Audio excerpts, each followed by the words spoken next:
Bonjour à toutes et tous, alors voilà le résultat du tirage de ce week-end, tirage choix sur le thème bien-être, spiritualité, enfin vous aurez des petits messages, des petits messages conseils, après ça vous apporte, ça vous inspire, tant mieux, c'est pas le cas, c'est pas grave, ça sera une prochaine fois ou plus tard. Voilà, donc j'ai tiré des petites cartes, je vais les découvrir avec vous. Et on va commencer par la première carte qui est ici. Alors, on va commencer par le choix numéro 1 pour les personnes qui avaient choisi la rhodonite. Ici, ça c'était le choix numéro 1. On a l'honnêteté avec le jeu, ça, ceux-là je les aime beaucoup, de Tony Carmine Salerno. Et là, c'est la guérison du cœur, carte oracle. Donc elle est, c'est écrit au dos. Je ne sais pas si vous l'avez dans le bon sens ou si c'est à l'envers. Donc, je vous la lis. Choix numéro 1. L'amour, la compassion et l'authenticité guériront la situation actuelle. Soyez honnête avec vous-même, découvrez ce que vous désirez vraiment, puis exprimez votre authenticité avec clarté et compassion. L'authenticité est toujours un élixir de guérison quand elle vient de l'amour. De toute façon, le plus simple, c'est toujours être soi-même et être honnête. Ensuite, nous avons toujours pour le choix numéro 1, donc là c'est avec le jeu de Lise Bartoli, les cartes de guérison énergétique. Donc là on travaille sur une blessure émotionnelle pour les personnes qui ont choisi le tirage numéro 1 avec la rhodonite, l'insécurité. Il faut vraiment que je trouve filmer autrement. Les séparations réveillent un manque de sécurité affective. Donc si vous avez à travailler sur cette blessure, si ça vous parle, je vais vous donner les compléments du petit livret qui pourra sûrement vous aider. Alors, la section sur les blessures et donc le travail des blessures d'âme. Ces cartes représentent les blessures émotionnelles que vous gardez au fond de vous. Elles sont apparues dans votre vie à un moment que vous avez peut-être oublié ou qui vous a semblé banal, mais telles des brèches, elles se sont ouvertes avec le temps, vous empêchant de vivre en phase avec vos aspirations. Toujours présentes, elles risquent de s'installer pour un temps, voire de s'incruster dans toute votre énergie, limitant vos dispositions naturelles à être vous-même. Le premier pas est de reconnaître l'état d'âme que votre partie inconsciente sélectionne et de l'accueillir sans jugement afin d'éviter d'être dans le déni. Car une blessure ne peut être modifiée qu'en étant d'abord accueillie, comprise. Le temps du changement vient toujours en second. Reconnaître un état émotionnel difficile est une formidable opportunité d'accéder à un nouvel état d'âme. Et je trouve que ça correspond avec la première carte de l'honnêteté. Donc c'est le fait aussi d'arriver à enlever les masques et de pouvoir être vous-même. Donc la carte, les insécurités, je vous lis la carte. Alors voilà, petite section sur les insécurités. Les séparations réveille un manque de sécurité affective. Donc, si vous voyez, peut-être même si vous avez les blessures de dépendance affective, la blessure d'abandon, la blessure de rejet, souvent ça peut être lié aussi, ou la blessure de trahison. Il y a un ouvrage qui est très intéressant, c'est les 5 blessures de Lise Bourbeau. Enfin, j'ai plus le titre en entier, mais voilà, tapez les 5 blessures, Lise Bourbeau, vous le trouverez. Je crois qu'il est même en audio sur YouTube pour pouvoir l'écouter aussi. Donc, enseignement. Le sentiment de sécurité affective s'inscrit dans les premières années de vie en lien avec l'attachement et détermine nos relations aux autres. Le psychiatre John Bowlby a démontré que l'attachement est un besoin primaire aussi essentiel que le besoin alimentaire et corporel. En effet, un bébé a besoin de ses parents pour vivre. S'il est en peine, il trouve du réconfort auprès de la personne qui prend soin de lui et pourra alors explorer le monde avec un sentiment de sécurité. Donc oui, quand on a un attachement dit sécure. S'il ne se sent pas en sécurité, ne parvient pas à être entendu ou s'il subit trop de chocs émotionnels et de séparation, il risque d'engendrer un sentiment d'insécurité qui peut générer une stratégie d'inhibition de son système d'attachement en se sentant comme éteint. Plus la peine d'appeler personne ne console ou suractiver ses demandes affectives pour se sentir compris, ce qui risque d'entraîner anxiété, manque de confiance en soi et peur de l'avenir. Interrogez vos relations aux autres sans jugement pour mesurer le niveau de votre insécurité affective. Une partie de ces angoissés ont des difficultés à se séparer et ne supportent pas d'être loin de l'autre. Ils sont souvent jaloux et s'accrochent à leur partenaire en lui réclamant sans cesse des marques d'affection. Il y a ceux qui sont toujours à la recherche du partenaire idéal, celui qui comblera leurs demandes de sécurité. D'autres témoignent de leur volonté de rester seuls en clamant haut et fort une indépendance amoureuse, en expliquant qu'ils vivent bien mieux ainsi. Ces comportements se retrouvent également dans les relations de travail car l'insécurité affective se joue sur plusieurs niveaux. C'est le cas si vous avez toujours peur que votre patron vous renvoie ou que vous faites du zèle pour être apprécié et reconnu professionnellement. Pour encore plus d'informations, enquêtez auprès de vos parents pour savoir s'ils ont vécu petit avec leurs parents car souvent les sentiments d'insécurité se transmettent inconsciemment. Donc si ça vous parle, et pour ceux qui m'ont posé la question, pour l'instant, je ne fais pas d'accompagnement, je fais rien, j'ai pas de consultation individuelle actuellement. Ça reviendra peut-être par la suite. Je réaborderai peut-être ce sujet, parce que là, je suis pas mal en transition sur beaucoup de choses. Donc voilà, si ça vous parle, et puis donc il y a l'ouvrage dont je vous ai parlé, Lise Bourbeau, il y a cette carte oracle qui est très bien fait aussi, et puis ne manquez pas... n'hésitez pas à vous faire accompagner si vous en ressentez le besoin. Et sinon, il y a beaucoup de choses maintenant qui sont apportées pour que vous puissiez travailler là-dessus. Et ensuite, troisième petite carte, toujours pour le tirage numéro 1. Donc là, c'est avec Pour attirer le meilleur dans sa vie de Luc Baudin. La petite carte qui finalise le tirage est ici. Si je ne me sens pas heureux, c'est que quelque chose doit changer dans ma vie. Ouais. Donc en plus, toutes les cartes sont cohérentes et je les découvre avec vous. Un mal-être indique une incompréhension des besoins de notre âme. Ce sentiment impose d'en déterminer l'origine pour modifier les éléments de notre vie en conséquence. Donc je dirais pour le groupe numéro 1, prenez soin de vous, acceptez-vous, faites connaissance avec vous-même. Et vous allez trouver une forme d'équilibre et même bien plus d'ailleurs en vous libérant de certaines blessures. Donc voilà, c'était tout pour le groupe numéro 1. On passe au tirage du groupe numéro 2. Hop, j'enlève les cartes. Je fais pas de montage pour l'instant.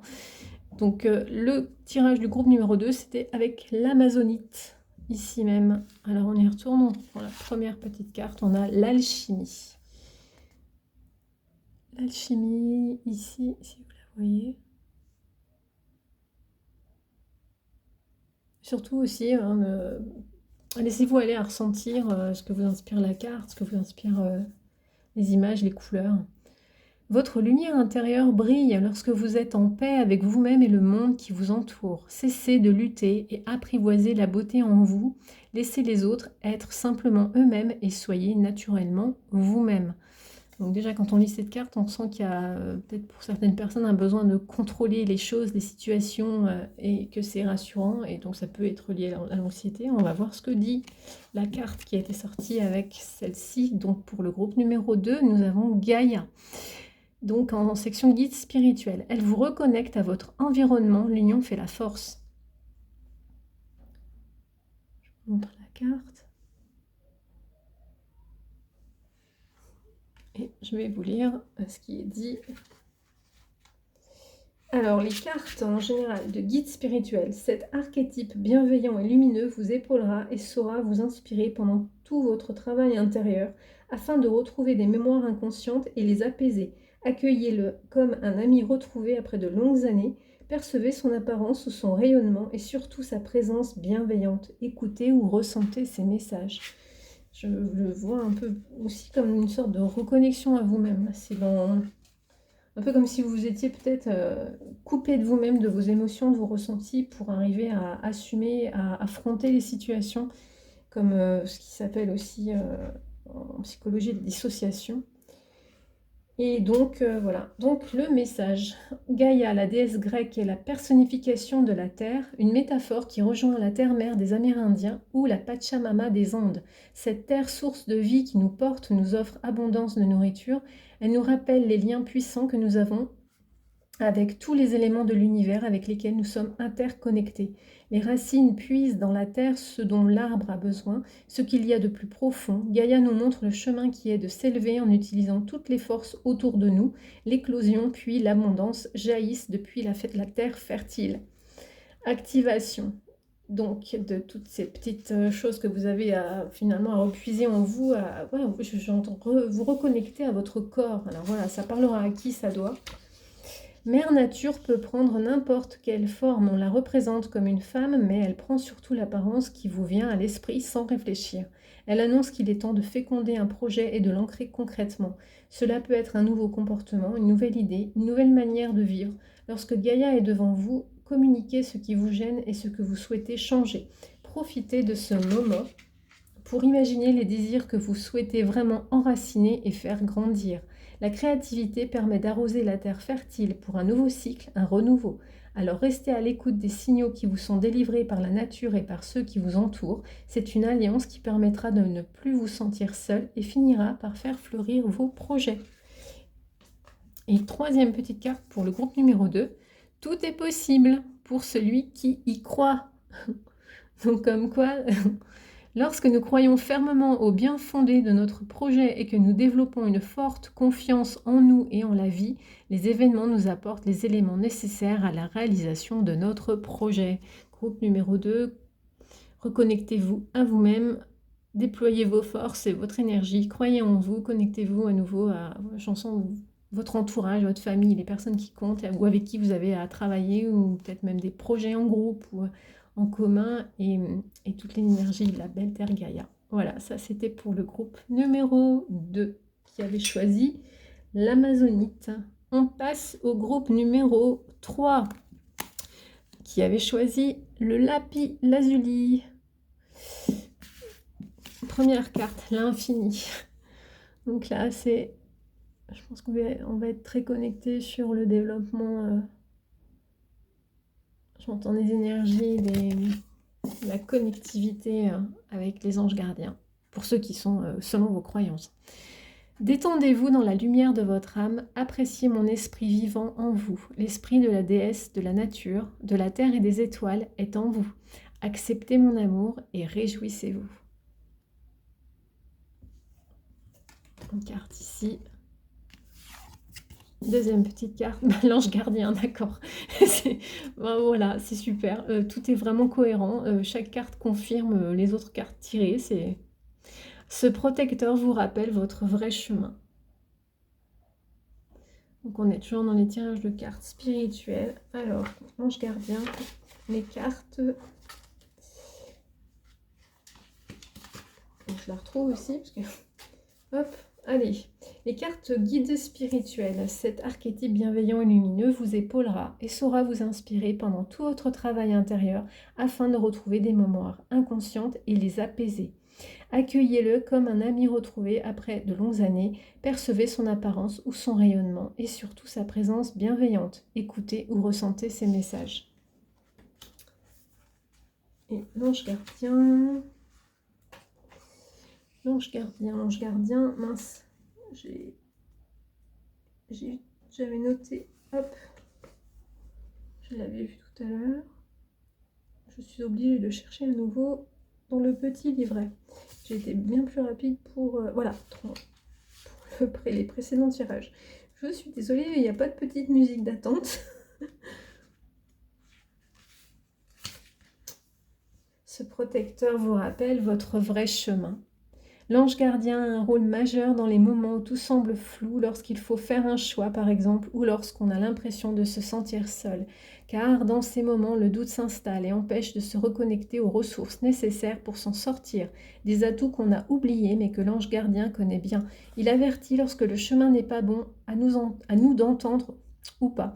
Il reconnaît en chacun les difficultés qui sont à vivre pour mieux être dépassées. Parfois, il suffit de très peu, mais ce très peu vient toujours au bon moment pour se relever et aller de l'avant sur son chemin de vie afin de se reconnecter à sa mission d'être. Donc je dirais, oui, parce que je disais tout à l'heure, selon vos croyances, selon vos affinités, votre boussole intérieure, votre intuition, croyez en vous-même et... Pour les personnes qui se sentent connectées à ces énergies, justement, c'est les moments, pareil, je trouve cette image de boussole, c'est retrouver son chemin et on n'est pas seul.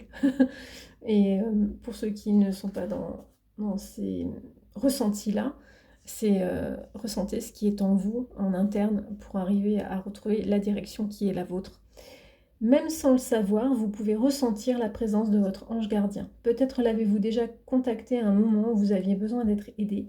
Rappelez-vous d'un moment particulier où vous vous êtes senti protégé ou guidé. Intérieurement, vous saviez que c'était lui, mais parfois il intervient sans qu'on ait pu détecter sa présence. Ainsi, il a pu vous avertir lorsque vous vous écartiez de votre chemin, vous alarmant lorsque vous rencontriez une personne toxique ou répétiez des habitudes néfastes pour vous. Même si ce n'est pas à lui de prendre les rênes de votre vie, il peut agir plus puissamment si vous vous connectez à lui. Il vous donne alors le courage de comprendre, d'y voir plus clair, puis de vous dégager des pensées ou des actes qui vous encombrent. Le retrouver régulièrement, c'est le gage de suivre avec confiance la voie qui vous correspond le mieux. Et on a toujours le libre arbitre. Troisième petite carte pour finaliser le tirage du choix numéro 3 pour les personnes qui avaient choisi la lapis lazuli. J'accepte les événements que je vis et j'essaie de comprendre ce qu'ils tentent de m'enseigner. La vie nous apporte le meilleur. Lorsque des situations difficiles nous arrivent, ne nous rebellons pas, mais tentons de comprendre le message qui nous est envoyé. Voilà, c'est la fin de ce troisième tirage et j'avais ensuite, pendant quand j'ai battu les cartes, je vais y arriver, j'ai eu des petites cartes, des messages bonus. Et je vais vous les lire pour finaliser. Alors le petit message bonus pour tous, voilà, ça parle ou ça parle pas. Le chemin de la vie se fait un pas après l'autre. Nous ne pouvons pas brûler les étapes, alors avançons dans la sérénité et la confiance sur notre chemin de vie. Les petites choses réalisées aujourd'hui préparent notre route de demain. C'est complètement pertinent avec les choix, les 3 tirages, c'est exactement ça. Et je vais vous lire, ça va être, je sais pas, au choix, une petite citation qui est dans ce petit livre-là, L'amour, un petit livre aux éditions, je sais plus, non, c'est un livre cadeau, Hélène Exley. Je crois que je l'ai acheté, je ne vais pas faire de pub aux chaînes. Donc voilà, dans ce petit livre, allez, on y va. Donc là, je vais le faire en même temps que vous, je n'aurais pas trié avant. Hop. Un seul mot nous libère de tous les tracas de la vie, et ce mot, c'est amour. Sophocle. Je vous laisse la petite image par ici. Non, voilà. Si ça vous inspire, c'est super. Je vous souhaite un très beau week-end et un très beau début de semaine lundi. Vous pouvez retrouver la petite carte journalière à 9 h sur la page Leïla Kniloufer sur Facebook tous les matins à 9 h. Vous aurez le tirage des énergies de la semaine qui est posté, je pense, je vais le mettre vers 10 h, voilà. Et sur YouTube, pareil, ou inversement, enfin c'est dans ces eaux-là. Et voilà, prenez soin de vous.